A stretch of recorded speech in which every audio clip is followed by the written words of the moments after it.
evaluate Toastmasters Academy.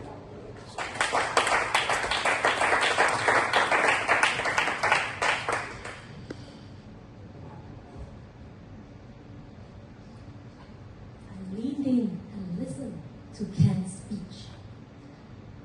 It was a powerful message that I heard, because don't you agree that the most basic and essential human needs is to be heard?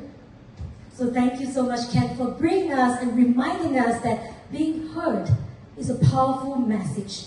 And today you talk about silence saves the most. I truly believe in that as well. So today I would like to bring across 3 areas that you did powerfully well as a speaker. And the first area I'd like to commend you is that you're a powerful, authentic storyteller, because you stood here, posture was calm, composed, and steady. I love that.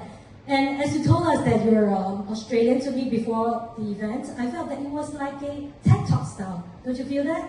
He was super natural and just speaking his mind, connecting us about the job he does at Amazon, and juxtaposing that in parallel to his lovely home and his 2 children that bring us connected as an audience. I leaned in and listened to your story.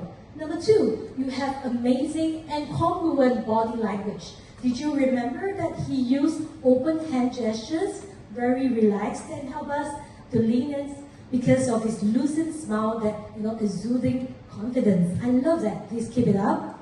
And at one point you were saying using your hand gestures, getting your point across. So well done on that. It helped us emphasize that tone was very important together with your body language. So thirdly, I find that you have a good choice of words. Sound bites, just like a broadcaster you said. Space that counts. Communication is not a skill, but a practice, right? So that makes your speech even more resonant. And the choice of words is where people hear. Because in the audience, we have auditorial and visual listeners. So that will help them to make your story like a poetry. So 3 areas of improvement that you could look into. Firstly, grounding. When you were standing here, I noticed that your footwork was a little bit like swinging, interchanging between your left and right feet. So if you could stay rooted, that will increase your ethos and your credibility as a speaker. And your eye gaze. Connect with the audience, one audience at a time, as though you were speaking to them in a personal way. That will help you more personal. And number 2, visual aids. So you were like flipping a bit on the notes, right? So if I were to encourage you, try not to use any notes, maybe the teleprompter, or if you could, a more steady cue cards will be better. That will help us focus on you rather than your notes. And lastly, your message is about silence.